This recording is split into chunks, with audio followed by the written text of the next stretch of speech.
Halo semua, welcome to Hattrick Alpha Omega Church. Kita harap kalian tidak merasa canggung dengan cara kita mengangkat tangan, melompat, menyanyi, atau mendengar bahasa-bahasa yang mungkin asing bagi teman-teman.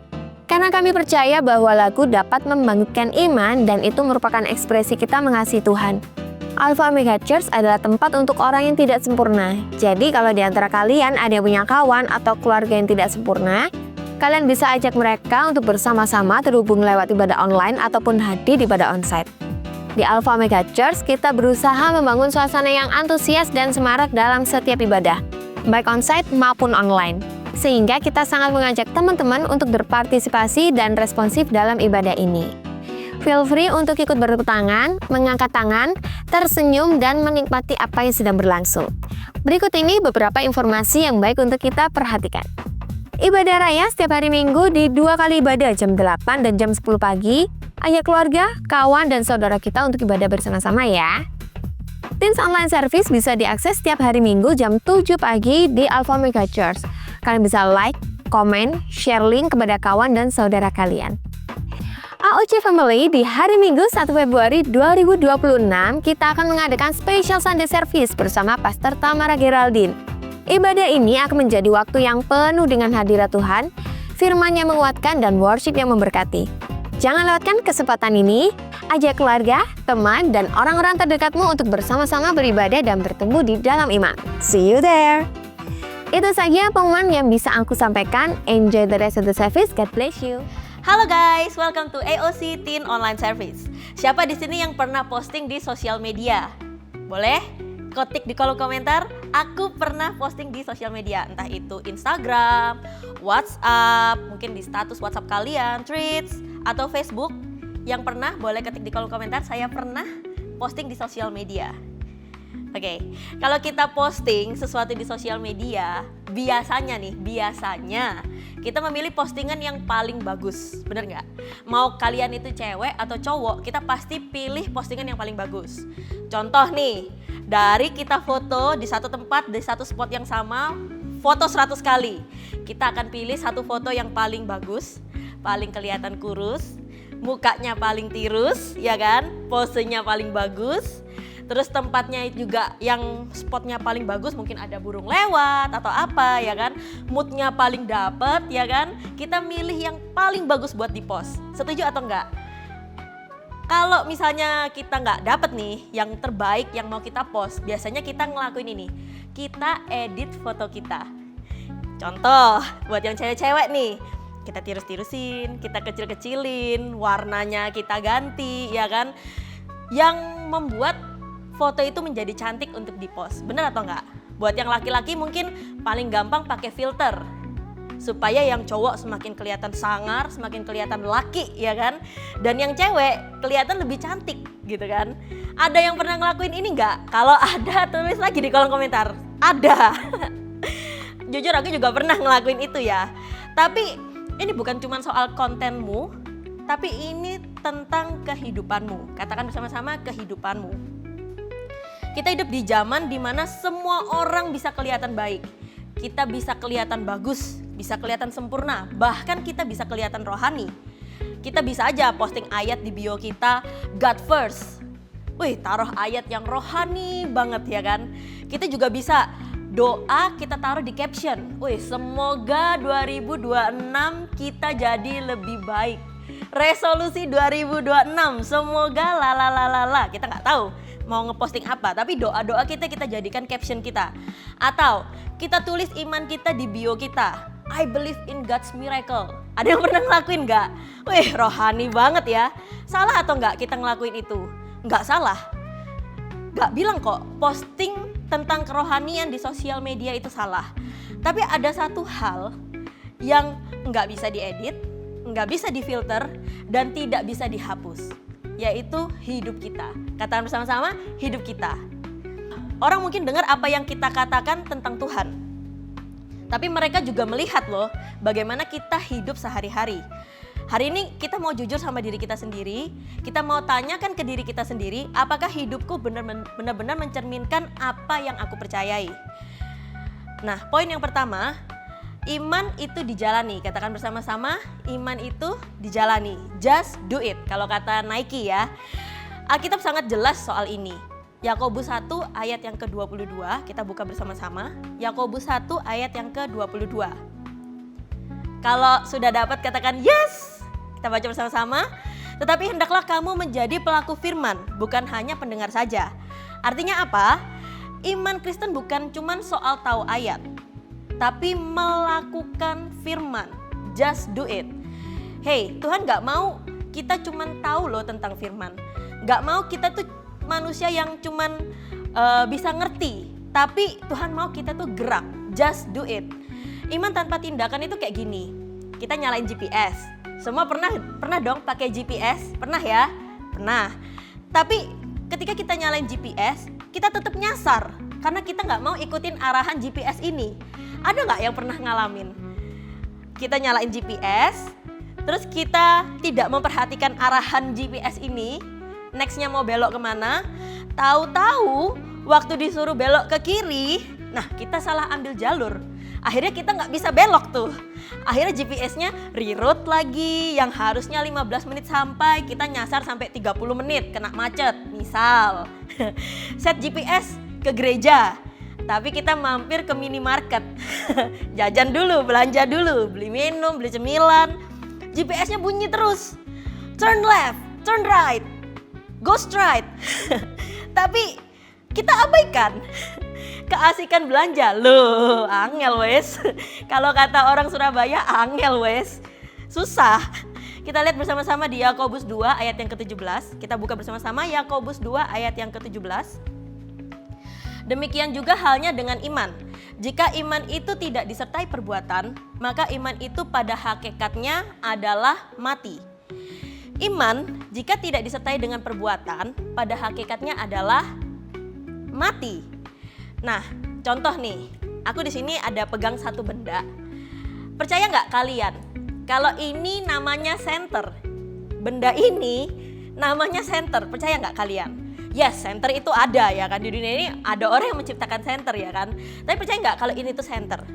Percaya nggak senter ini bisa nyala dan senter ini tuh ada baterainya?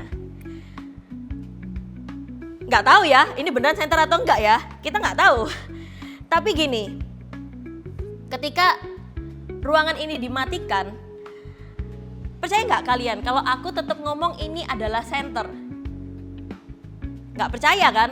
Bisa aja itu bukan senter, atau bisa aja itu tidak berfungsi, bisa aja Cesali lupa ngisi baterainya, bisa aja itu senternya jatuh tadi rusak, terus mana kok nggak nyala ya kan? Nggak ada yang percaya kalau aku bawa senter, meskipun aku ngomong aku bawa senter, gak akan ada yang percaya kalau aku bawa senter. Tapi beda halnya, tanpa aku ngomong, kalian tahu gak aku bawa apa? Apa ini? Tanpa aku ngomong, kalian bisa lihat kalau aku bawa senter. Sama dengan iman. Kalau aku klaim aku punya senter, aku gak usah ngomong. Aku gak usah kasih tahu ke kalian senternya ini berfungsi, aku tinggal pakai senternya. Orang-orang bisa melihat kalau aku bawa senter beneran. Bukan cuma ngomong punya, tapi difungsikan. Katakan bersama-sama, difungsikan. Difungsikan. Iman bukan cuma soal kasih tahu orang kita punya senter. Aku bawa senter loh. Bukan cuma sekedar orang tahu kita bawa senter. Tapi apakah senter itu benar-benar kita pakai dan kita nyalakan waktu mati lampu? Bahkan waktu nggak ada orang yang lihat sekalipun. Yesus gak pernah ngajarin orang untuk cuman berkata benar. Gak pernah Yesus itu ngajarin kita untuk hidup sekedar flexing, ngomong doang ya kan. Tapi Yesus ngajarin kita untuk hidup benar. Katakan bersama-sama, hidup benar. Just do it. Bayangkan nih, seseorang kalau dia di Instagram, captionnya nulis ayat, story-nya worship, bio-nya Jesus first. Tapi di dalam kehidupan nyata, marah seenaknya, susah untuk meminta maaf, kalau bercanda atau kalau tersinggung sedikit ngomong kasar, wen mulut lebih cepat daripada kesabaran. Di jalan lebih cepat mencet klakson dan ngamuk daripada kita berdoa dan sabar. Ringan tangan, maksudnya bukan membantu ya, ringan tangan kekerasan fisik nih. Nah, masalahnya bukan di sosmednya. Masalahnya adalah di hidup offline-nya. Apakah kita itu sudah sinkron sama yang kita post? Apakah kita sudah menjalani dan menghidupi?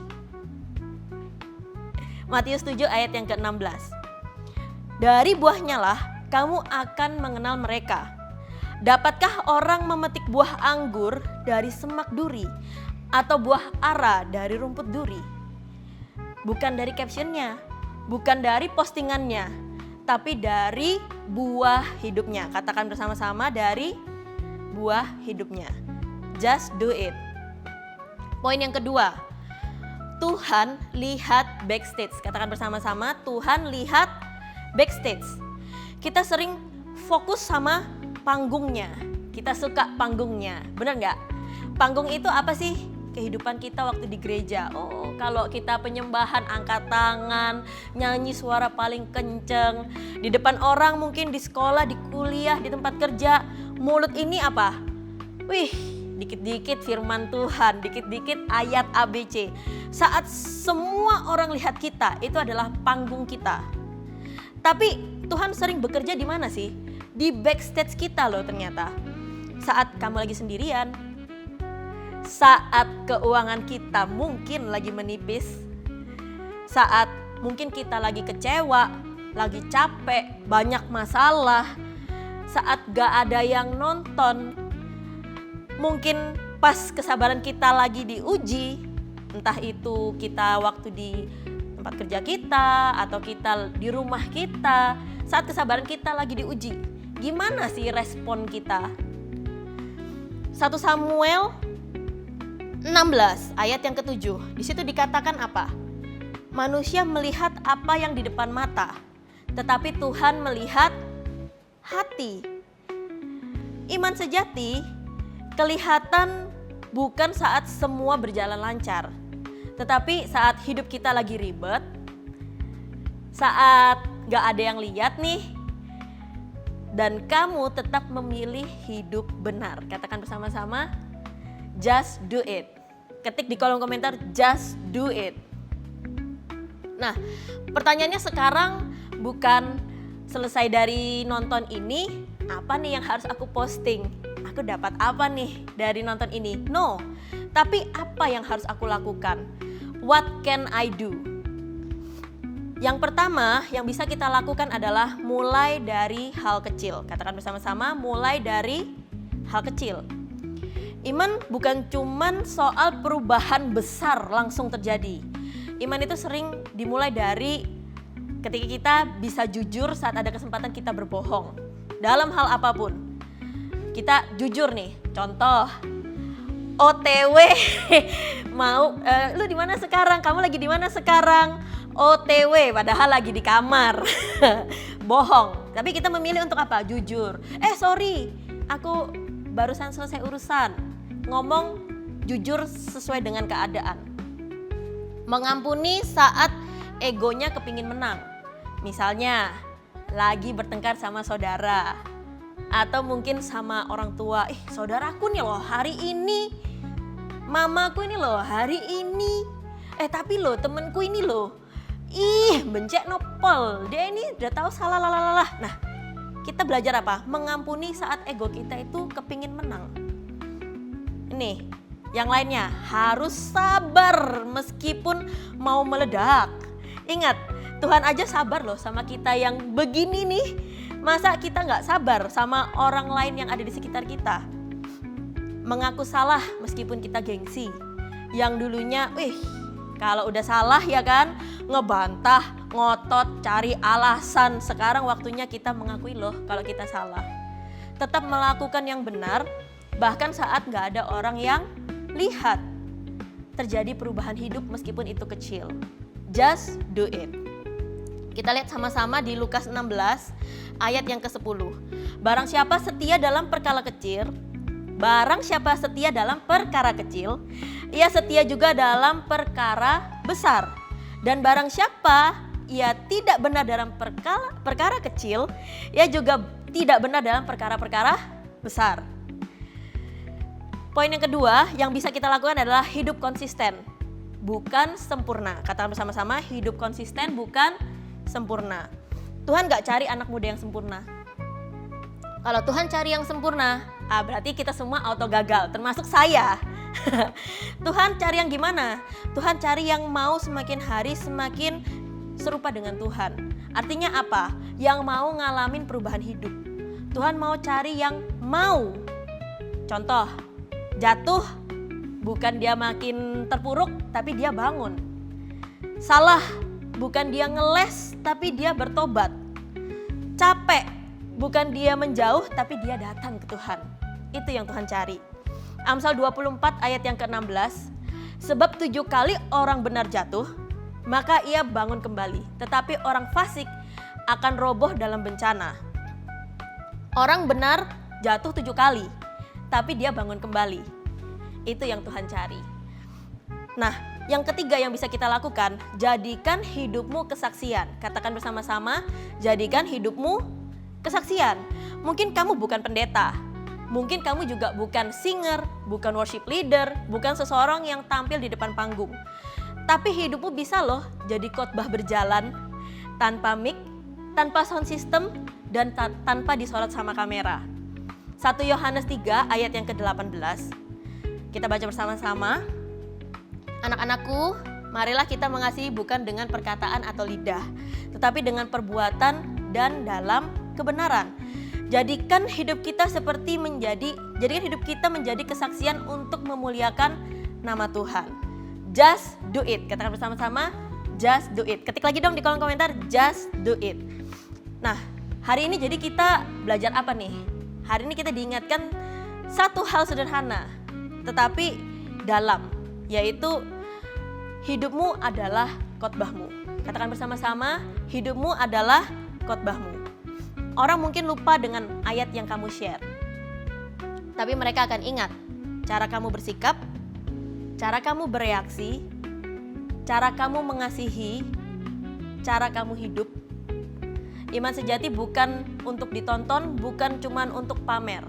Tapi iman sejati itu untuk dijalani. Katakan bersama-sama, dijalani. Just do it.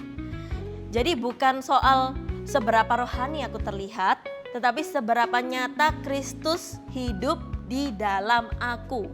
Seberapa nyata Kristus hidup di dalam aku. Caption bisa dihapus, story bisa expired, tapi hidup kita akan terekspos seumur hidup. See you guys, God bless you.